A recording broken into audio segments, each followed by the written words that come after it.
বদলে ফেলার জন্য কি সরকারের পদক্ষেপেরই আমাদের অপেক্ষা করতে হবে? মানে আমাদের চারপাশে যা যা ভুল হচ্ছে সেগুলোকে বদলে ফেলার জন্য সরকারি পদক্ষেপের অপেক্ষা করা ছাড়া আমাদের কি আর কিছুই করবার নেই? আমি বলবো করার আছে। নমস্কার, আমি দেবী সাহা আপনাদের সকলকে ইকো ইন্ডিয়ায় স্বাগত জানাচ্ছি। আজকের পর্বে আমরা এমন কিছু মানুষের কথা বলবো যারা নিত্যদিন ছোট ছোট বদলের মাধ্যমে নিজেদের চারপাশটা বদলে দিচ্ছেন। সেটা সকালের প্রথম চায়ের কাপ থেকে শুরু করে প্রতিদিনের আবর্জনা ফেলা পর্যন্ত সবকিছু হতে পারে। ছোট ছোট বদল, কিন্তু তাতে প্রভাব প্রবল।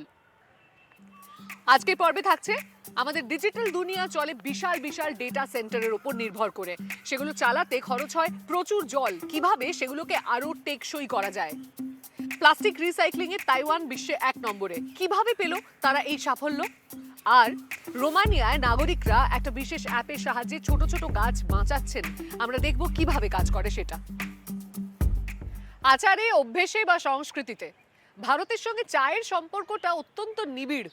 সকাল হোক বা সন্ধে, বাড়ি হোক বা অফিস, এক কাপ চায়ে কখনোই না নেই। রাজনৈতিক আড্ডা হোক বা পারিবারিক অনুষ্ঠান, চা আমাদের জীবন এবং সংস্কৃতির একটা গুরুত্বপূর্ণ অংশ। আমরা চা চাষ করি, চা বানাই এবং যা উৎপাদন করি তার বেশিরভাগটা নিজেরাই খাই। ভারতে প্রায় 80% চা দেশের মধ্যে থেকেই আসে। কিন্তু যখন ওই এক কাপ চায়ের পেছনের পুরো ব্যবস্থাটাই চাপের মধ্যে পড়ে যায়, তখন কিছু একটা বদলাতেই হয়। তামিত লেপচা একজন সুখী নারী। দার্জিলিং অঞ্চলের টুংলাবং গ্রামে থাকেন। অনেক পরিবারের মতোই তামিতের জীবিকাও নির্ভর করে চা চাষের ওপর।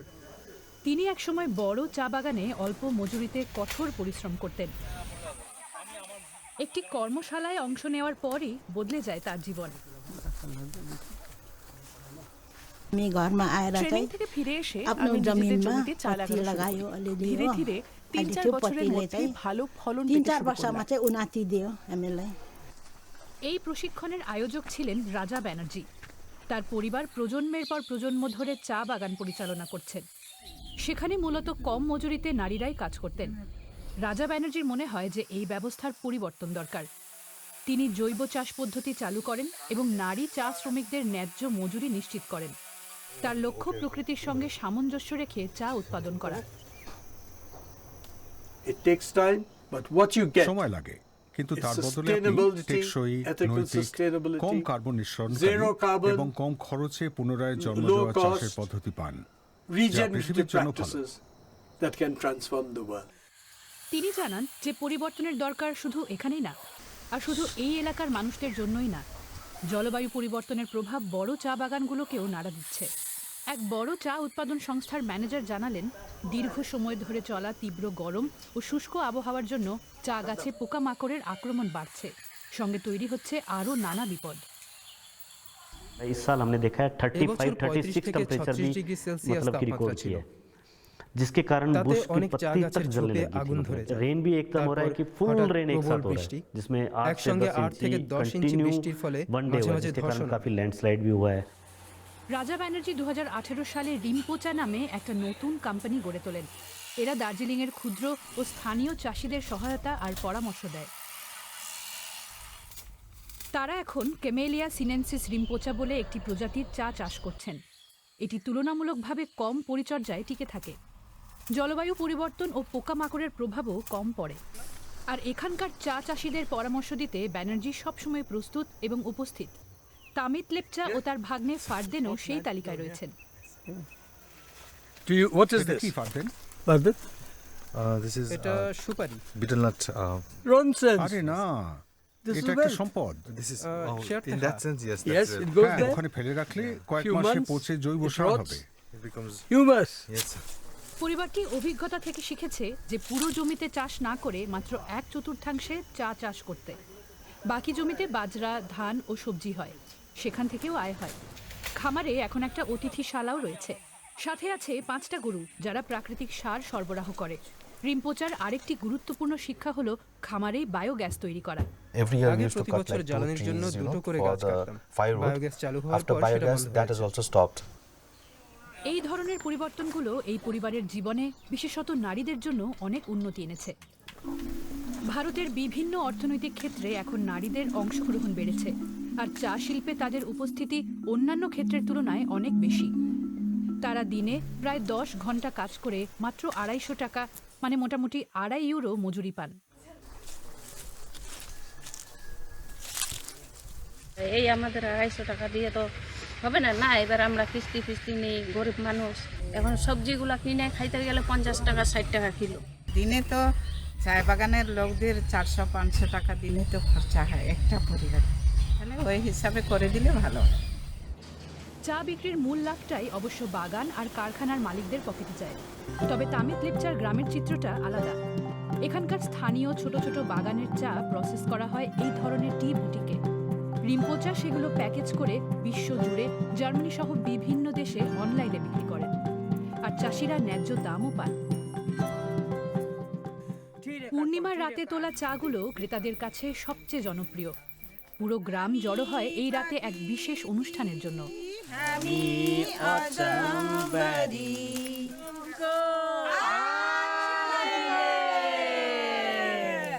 ভারতে চা একটি বৃহৎ শিল্প। চা উৎপাদনে চীনের পরেই ভারত। বিশ্বের মোট 5 ভাগের 1 ভাগ চা ভারত থেকেই আসে। টকলাই টি রিসার্চ অ্যাসোসিয়েশন 100 বছরেরও আগে স্থাপন করা হয়েছিল চাষিদের সহায়তা করার জন্য। গবেষকরা এখন জলবায়ু সহনশীল বীজ তৈরি করছেন এবং এমন পদ্ধতিও গড়ছেন যেখানে এআই কৃষিকাজে সাহায্য করবে। এর পাশাপাশি জোর দেওয়া হচ্ছে টেকসই চাষের ওপর। ধীরে ধীরে সেগুলো ফিরিয়ে আনা হচ্ছে কৃষি চর্চায়। Basically going back to the basics, আসলে আমাদের like the আবার ফিরে soil, যেতে হচ্ছে মূল the শিকড়ে, environment, যেমন মাটি, the- পরিবেশ, প্রাকৃতিক the বাস্তুতন্ত্র, restoration of the natural ecosystem. 100 100 বছর years আগেও back চা গাছে also the পোকা tea মরছিল। pest তবে was এতটা there, নয়। but not to this extent. Tamil Lepcha ও তার পরিবারের জন্য টেকসই বা পরিবেশ বান্ধব চাষই সঠিক সিদ্ধান্ত ছিল। এর কারণে আত্মীয়দেরও জীবিকা হয়েছে। তার ভাইকে আর কম মজুরিতে বড় চা বাগানে কাজ করতে হয় না।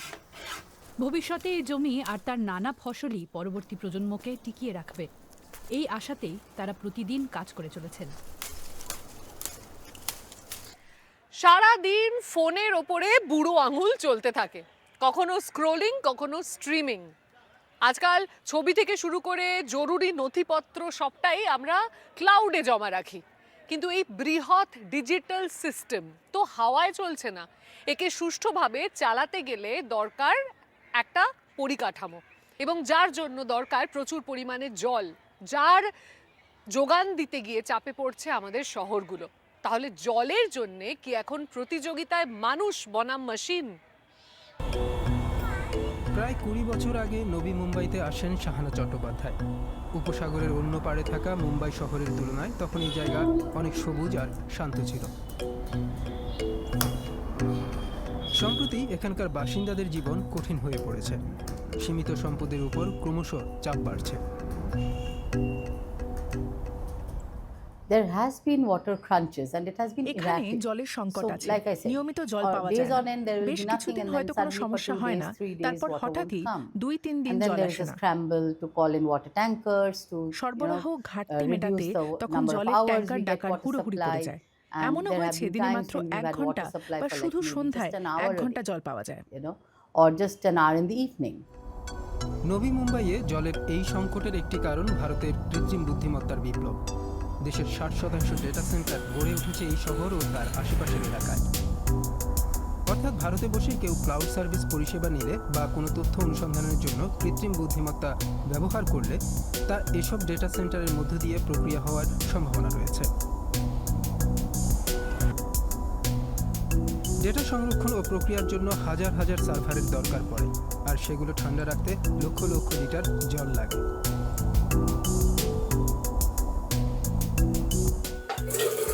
নতুন এই শিল্পের পার্শ্ব প্রতিক্রিয়া টের পাচ্ছেন শাহানা চট্টোপাধ্যায়ের মতো বাসিন্দারা। প্রতিদিনই জল নিয়ে তারা চিন্তায় থাকেন। The data centers require data সেন্টারগুলোর potable জন্য water, পানীয় জল প্রয়োজন, which is যা আমরা they বাড়িতে require যে water পানীয় জল that is পাই of তার drinking অনুরূপ। quality that we get in our homes.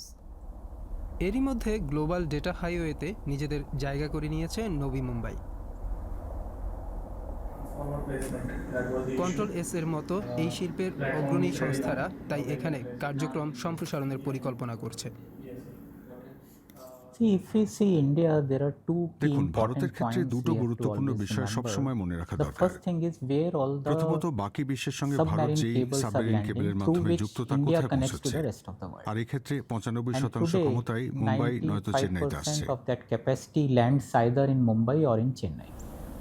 এই শিল্প আর নবী মুম্বাইয়ের বাসিন্দারা জলের জন্য প্রায় 50 কিলোমিটার দূরে থাকা মোরবে বাঁধের উপর নির্ভর করেন। বড় শিল্প বা মধ্যবিত্তরা যাদের খরচ করার সামর্থ্য আছে তাদের পক্ষে জল পাওয়া সহজ। জল সরবরাহের ঘাটতির কারণে নিম্ন আয়ের পরিবারগুলো সবথেকে বেশি ভুক্তভোগী হচ্ছে। বস্তিতে থাকা বাসিন্দাদের বাড়িতে সরাসরি জলের সংযোগ নেই। কিন্তু বিশেষজ্ঞরা বলছেন জলের ঘাটতির প্রভাব একদিন সবাই টের পাবে। সমস্যা দুই রকমের। শহরের জল সরবরাহের উপর চাপ পড়ছে, শহরের মানুষ এর মধ্যে জল নিয়ে লড়াই টের পাচ্ছেন।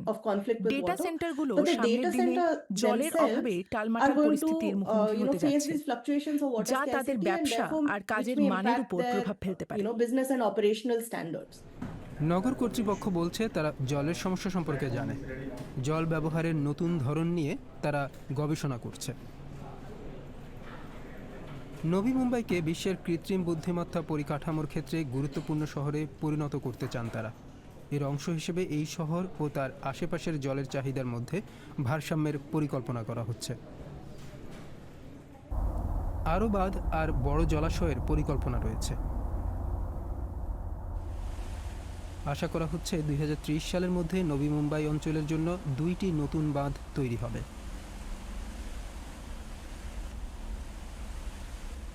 ডেটা সেন্টারগুলো ঠান্ডা রাখার কাজে যাতে গ্রে ওয়াটার ব্যবহার করা হয় তার উপর জোর দেওয়া হচ্ছে। অর্থাৎ এমন জল ব্যবহার করা হবে যার মধ্যে মানুষের বর্জ্য নেই। এই জল পরিশোধিত হলেও পানের উপযুক্ত নয়। কন্ট্রোলেস সরকারের সঙ্গে কাজ করছে। আমরা আমাদের ডেটা সেন্টারে পরিশোধিত জল বা গ্রে ওয়াটার ব্যবহার করছি। এতে বিদ্যুৎ ব্যবহারের দক্ষতা অর্থাৎ পিইউই বাড়ে, ফলে ডেটা সেন্টারে কম বিদ্যুৎ লাগে। নবী মুম্বাই প্রতিদিন 24.5 কোটি লিটারেরও বেশি বর্জ্য জল উৎপাদন করে। এর 3/4 গ্রে ওয়াটার হিসেবে গণ্য হতে পারে।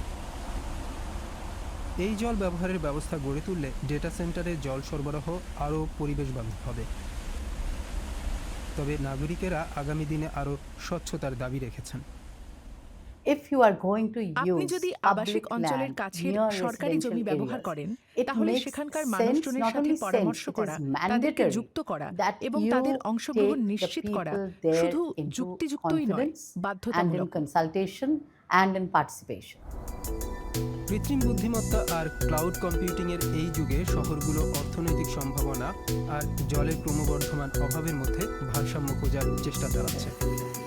শাহানা চট্টোপাধ্যায়ের মতো মানুষজনের আশা তাদের কথা শোনা হবে, ডিজিটাল সম্পদের লোভ তাদের মতো নাগরিকদের তৃষ্ণার জল কেউ নেবে না। মৌলিক সম্পদের উপর ক্রমাগত চাপ বাড়ছে আর তার জন্য লড়াই করছে আমাদের শহরগুলো। কিন্তু প্রতিদিন আমরা যা ফেলে দিচ্ছি তার মধ্যেও কি সম্পদ লুকিয়ে রয়েছে? আমাদের পরের প্রতিবেদনের জন্য আমরা যাব তাইওয়ানে, যা বৈশ্বিক সাফল্যের নিদর্শন হয়ে দাঁড়িয়েছে রিসাইক্লিংয়ের ক্ষেত্রে। সেখানে কঠোর আবর্জনা ফেলার নিয়ম থেকে এআই চালিত সর্টিং মেশিন সব কিছুই তৈরি করেছে এক সুসংগঠিত রিসাইক্লিংয়ের ব্যবস্থা। আমরা দেখব বাস্তবে সেটা কিভাবে কাজ করে আর এই সাফল্যের জন্য কিভাবে বদলাতে হয় মানুষ, নীতি আর শিল্পকে। একসময় যে দেশটা এরকম দেখতে ছিল, সেটা কি করে আজ পৃথিবীর অন্যতম সেরা রিসাইক্লিং ব্যবস্থা করে তুলল? প্লাস্টিক রিসাইক্লিং এর ভবিষ্যৎ দেখতে চাইলে এই দৃশ্যটা হয়তো যথেষ্ট। ছোট ছোট রোবট মিনিটে মিনিটে 55টি করে আবর্জনা বাছাই করছে। মানুষ না মেশিন দ্বারা চালিত হচ্ছে রোবটগুলি। চালাচ্ছে কৃত্রিম বুদ্ধিমত্তা অর্থাৎ এআই।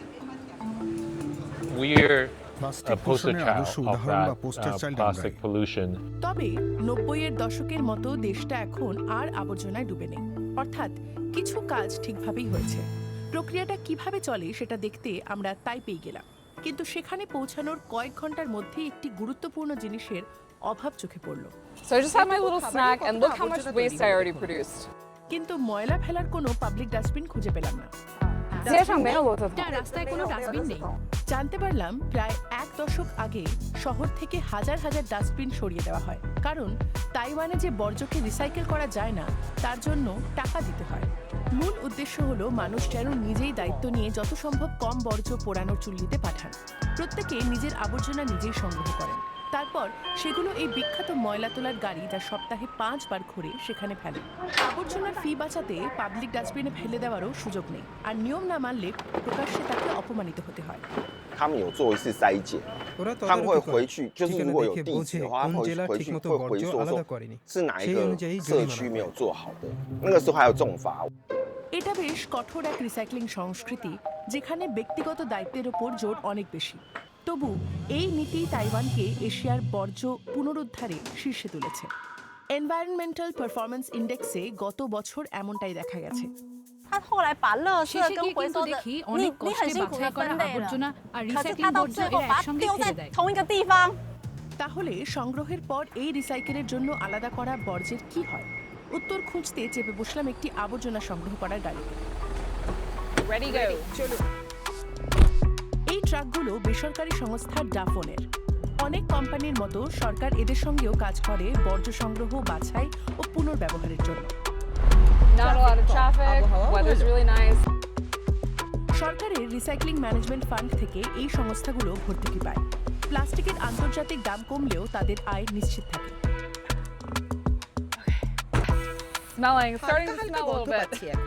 তা আমরা এই জিনিসগুলো রিসাইক্লিং এর জন্য বরাদ্দ এই কেন্দ্রীয় তহবিলই কিন্তু তাইওয়ানকে অন্য দেশের থেকে আলাদা করে তুলেছে।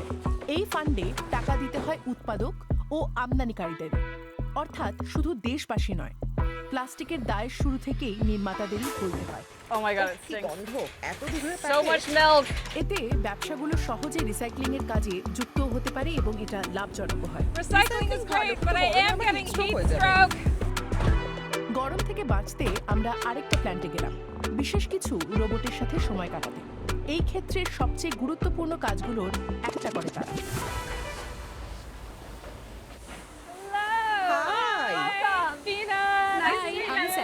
আমাদের এআই সর্টিং রোবোটিক্স সেন্টারে স্বাগত। প্রতিদিন এখানে 40 থেকে 50 টন গৃহস্থালী বর্জ্য বাছাই করা হয়।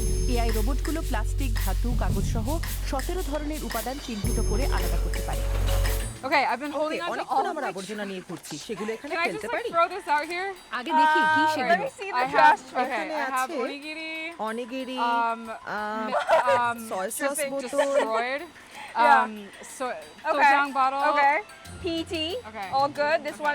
পেট বোতলটা রিসাইকেল করা যায়, কিন্তু এই নরম প্লাস্টিকগুলো বর্জ্য।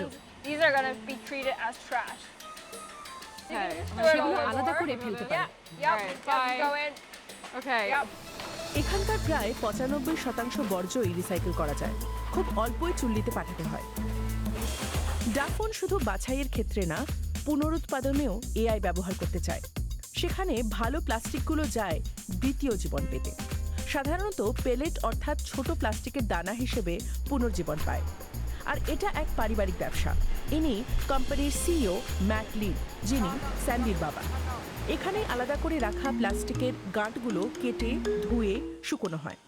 রিসাইক্লিংয়ের ক্ষেত্রে উপাদানের বিশুদ্ধতা সবচেয়ে গুরুত্বপূর্ণ, তাই এই ধাপটা খুবই জরুরি। তারপর গলিয়ে পেলেট বানানো হয়। প্লাস্টিক রিসাইক্লিংয়ে তাইওয়ান আসলে কতটা এগিয়ে? একটি গবেষণায় দেখা গেছে যে আমদানি করা ও রিসাইকেল করা প্লাস্টিকের প্রায় 80%ই পণ্য বা রপ্তানির জন্য পেলেটে পরিণত করা হয়।